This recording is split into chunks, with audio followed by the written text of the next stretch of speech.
Yeah, so that's what kind of leads in. It's a good lead into this question. Did you find yourself finding distractions? Define that when you say distractions. Like you said, you focus your attention on finding the lady who birthed you. Yeah. Oh, yeah, yeah, yeah. Absolutely. Yeah. And also another good thing that you mentioned that it was also in high school when I started to channel a lot of my energy into martial arts because at that time I just had a lot going on. I was trying to find my father, was trying to find the lady who gave birth to me. And I just had a lot of this anger built up in me.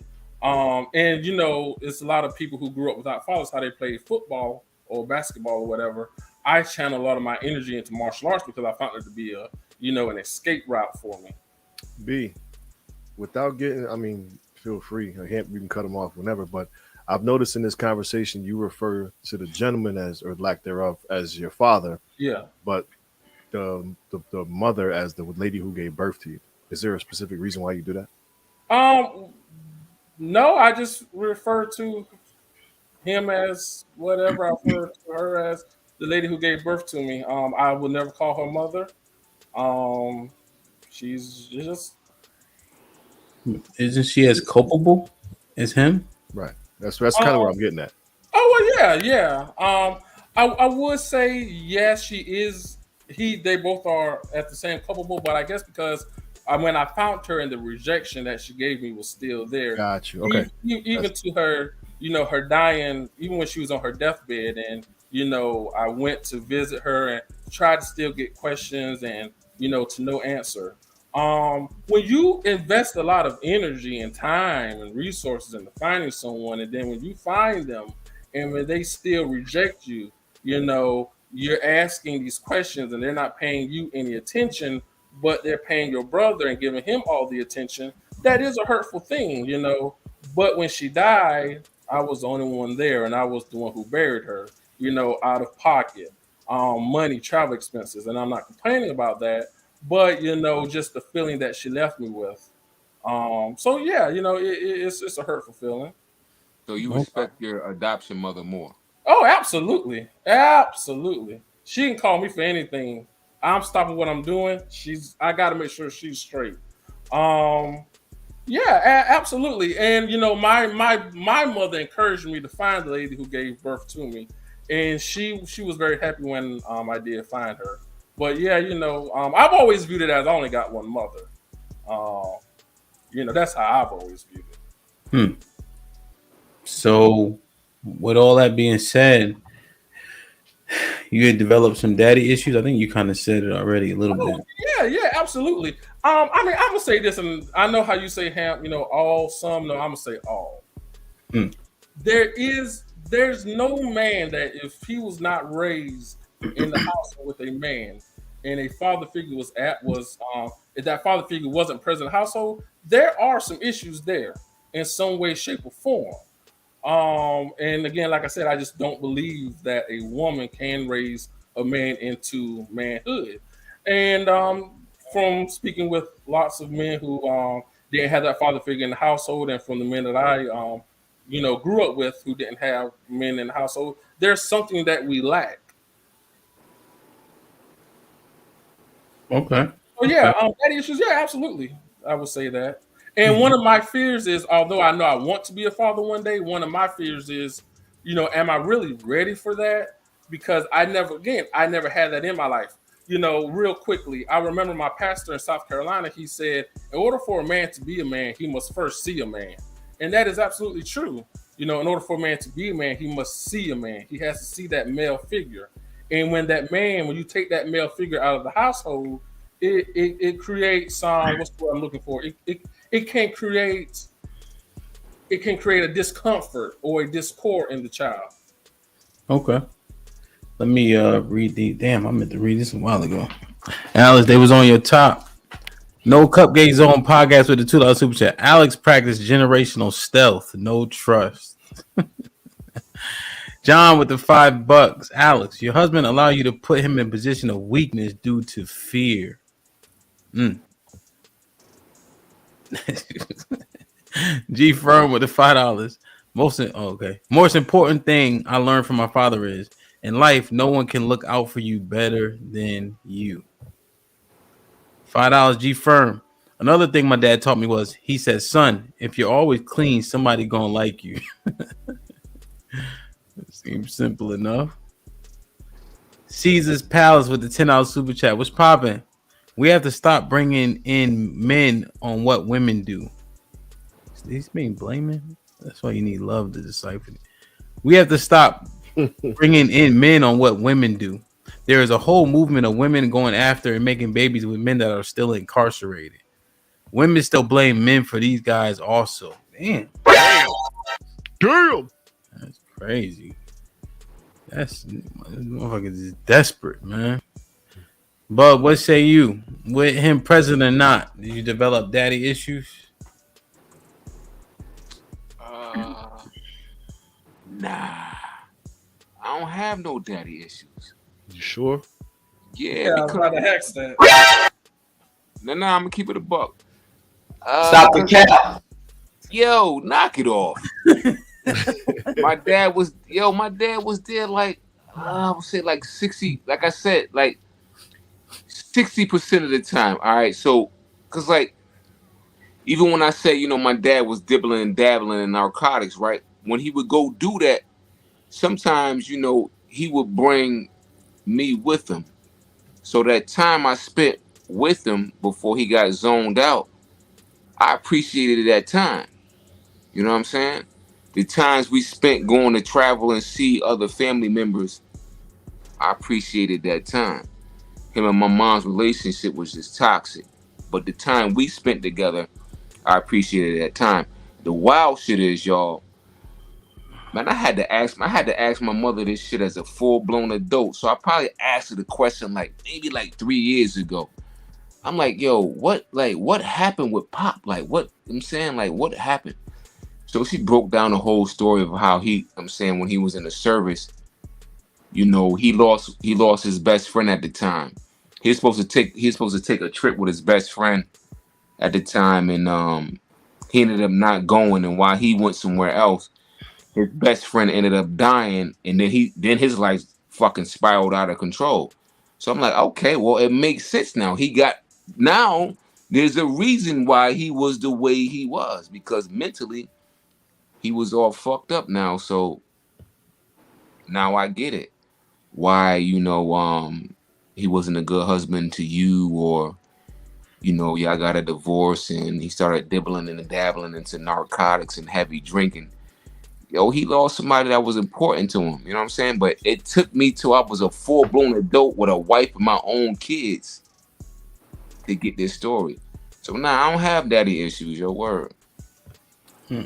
So I'd like to just challenge you to dig deeper into that, just because I used to tell myself the same thing until I had a conversation on my podcast about daddy issues, and there's three of us, so two of my guys is just telling stories, good, bad, or indifferent. But I'm sitting there listening to them tell them stories, and I'm starting to get angry, and I don't know why I'm getting angry. Then it all of a sudden hit me like, yo, I don't have a fucking story to tell.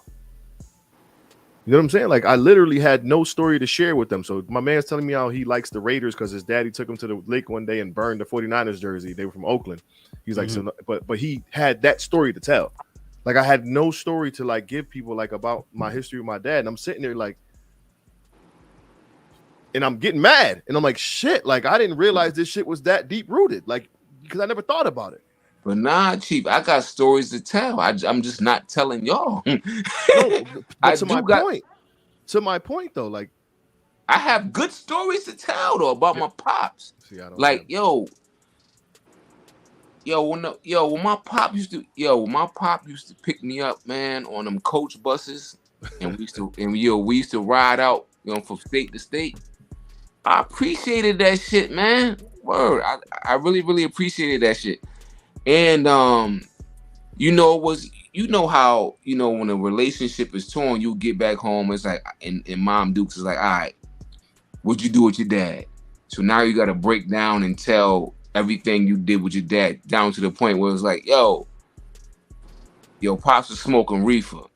You 6, 7 years old. How the fuck you know what reefer is? You know what I'm saying? So but we did But we did have good times together. You know what I'm saying?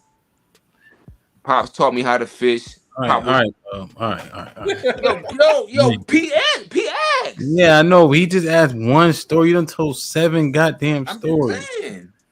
But we had He, good we had good times. I don't have daddy issues, P. I'm straight. I believe you, B. I believe you. so, Shanae Fulton with the two. Shanae was popping. B, I'm so loving your transparency tonight. Good shit, B. So, what, like, what are daddy issues? Like, what do they look like? I was just about to ask that. Well, I'm kind of with Chief on that. according to Google, it's a lot of the issues that we have as people, especially when it comes to relationships. So the inability to be vulnerable, being clingy, Don't be clingy. Don't be clingy. Yeah. having trust issues. Abandonment issues. Yeah, abandonment. Issues, attracting abusive partners. Yeah. I think Yeah. most people display a lot of that, and especially if you don't have your father around. You don't have none of that. Well, you don't have none of that, but yeah, I mean. So then I think also, I think one that didn't show up on the list could be overcompensating for not having that, right? So like what B said, I want to be a better father. I want to be a present father. That's an extension of that. In my I give you that, Q. I give you that one though. I give you that. But is that? I mean, would you say that's overcompensating? Just when you hear that statement, I want to be in my child's life. I wouldn't say that's overcompensating.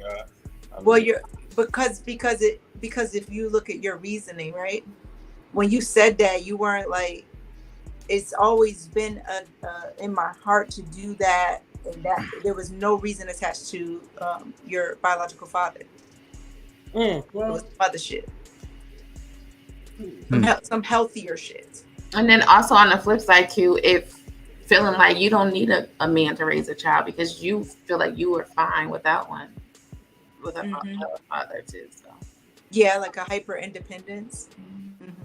So if those are daddy issues, then it literally lends to the conversation that we started with.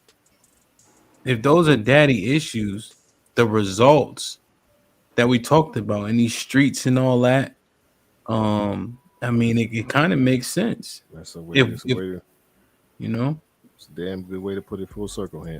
Yeah, because I'm just thinking if those are real daddy issues, they get displayed how people are, in people's actions, and we've seen it in these environments where dads are non-existent or minimally existent.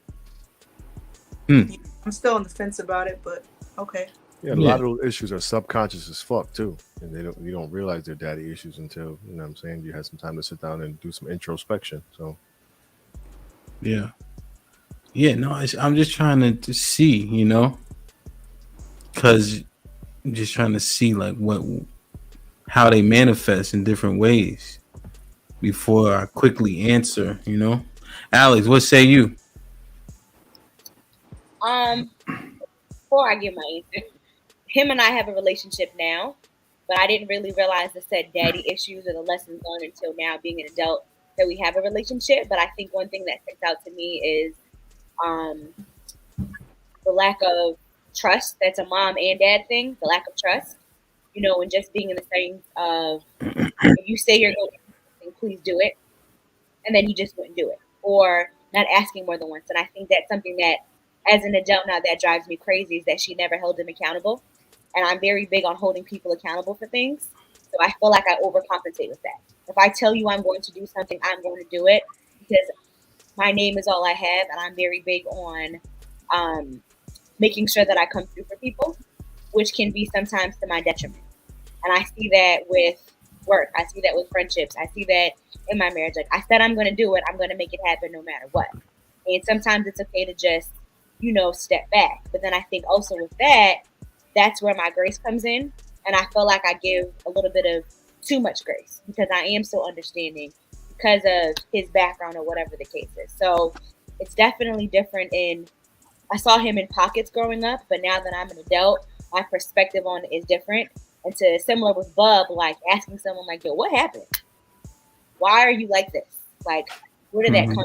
So it's very different. And now that we are getting ready to be parents ourselves, I do see him saying similar things to Q's point of, I would never do that. I don't want to be the best dad because I didn't have X, Y, and Z.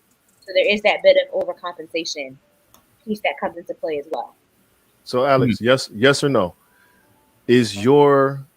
Was your reluctance to ask for or lean in on your husband as you do now a result of daddy issues? Absolutely. Man, that's real. Isha? I absolutely have daddy issues. Trust is just not there. And like I said last night, my inability to love my ex-husband the way that he needed to be loved is a result from daddy issues. Shit. Wow. Say it one more time for the people in the back. My inability to love a man the way that a man needs to be loved. That's God. That's real as fuck. Shit like that. That's real. How the fuck did you come to that conclusion? Wow. Therapy? No. I actually, so it's fucked up how my father was out of the picture, and I had an older brother, and my older brother had passed away, and him and I had the same father. We didn't find my father until like 2 years after my brother had passed away, so he didn't know his son was gone. But when we found him, I was married, so I had that conversation. I had to have that conversation with him, and his response just wasn't. His response wasn't what I thought it should be, which really hurt me. But then, I had my stepdad, so. Yeah. Damn, man. That shit, that's deep. That's deep. Yo. Yeah. Isha, shit like that make me wonder about agape love and unconditional love. I'm trying. Is it actual? Because I remember they was trying to kid on 50 Cent when he said, "How long can you love somebody who don't love you back?" When he was talking about his son, I'm like, damn. But then I was like, well, damn. People were saying how they were trying to drag him, but like, it's a profound thing. Like, there's also that forgiveness without somebody even saying, "I'm sorry." And I had to be a grown up and say, "I forgive you," and because I can look at the things that he's experienced in his life and understand that who he was is a result of what his environment was, and it has nothing to do with me. Yeah.